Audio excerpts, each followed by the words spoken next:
Hi, today I'm at the Teen Leadership Conference at the Vivian Smith School in Berea. Let's go in and talk with the organizer of this conference, Barbara Kaplish.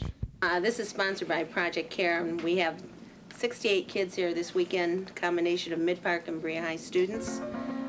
We've been spending time together since Friday morning, 8 o'clock, till today. We'll be dismissing at 4. This Saturday we have had a busy schedule with speakers, all kinds of activities, large group, small group, talent shows. What else? Mike's DeGroffus.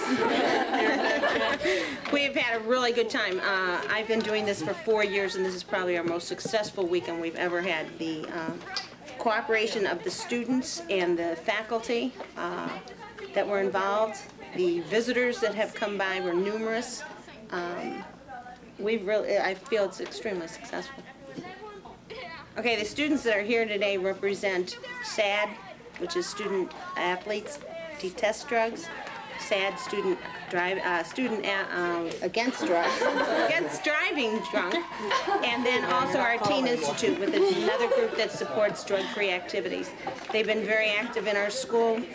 Both high schools have a chapter such as this.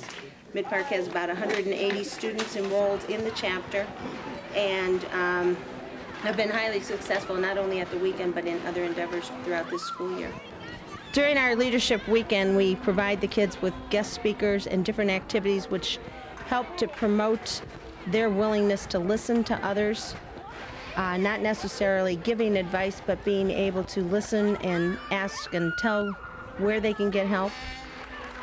We had a parent in from MAD today that was a very highly impacted speaker, letting us know her story about the loss of their child to a drunk driver, which I think was probably one of the highlights as far as our guest speakers this weekend. The students were extremely emotionally touched, and it was a real hard-hitting message.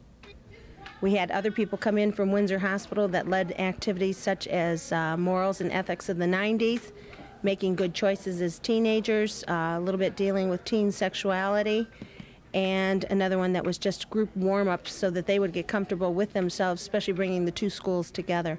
And we came here separated, and we're going away as one big group united.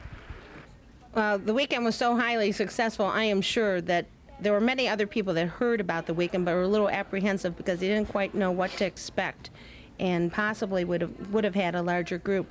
I know that everybody who was here had a good time, and they are going to go back and tell the others. And I'm sure by the time this workshop comes around next year, we will have more than we'll be able to handle.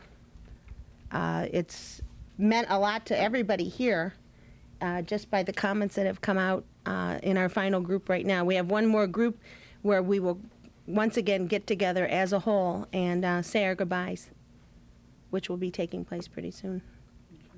How did you feel before you came to the group?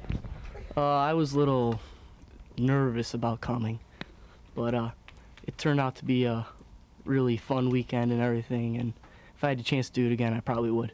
Well, to show other people, what I've learned this weekend would mean a great deal to me. Last year I wanted to come, but I didn't because I was a little hesitant because I didn't know what it was all about and that. But a couple of my friends persuaded me to come this year, and I'm really glad because I've learned a lot more, about this, and I'm glad because now if, any of my friends come to me with problems, I can help them out, This workshop is going to help me in life and also on sports, football next year, teach you how to be a better leader, what to do, what not to do, and, just that alcohol and sports don't mix. Through discussing things that it wasn't that hard because everybody had a code that to not make fun of anybody and to not spread anything around and to respect other people's opinions. And this is my 3rd year in the program, and this year has been most productive because it goes from all ranges. It goes from jocks to the people who really, they don't talk much, they're real quiet at home and everything like that. And it goes, we can spread it now because it goes to their friends and everyone else's friends, that you are the steps you take, and every move that you make, you have to rely on yourself. And there's people you can turn to for help, and you get to go to the right people for that. I think the biggest message that came across when we talked today about what took place, especially all day yesterday.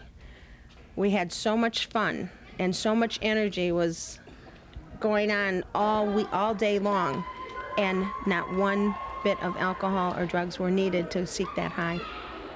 It was really a wonderful experience to have so much fun without any usage at all, just to show them they now can find a way to fill their free time in the same way that we did here.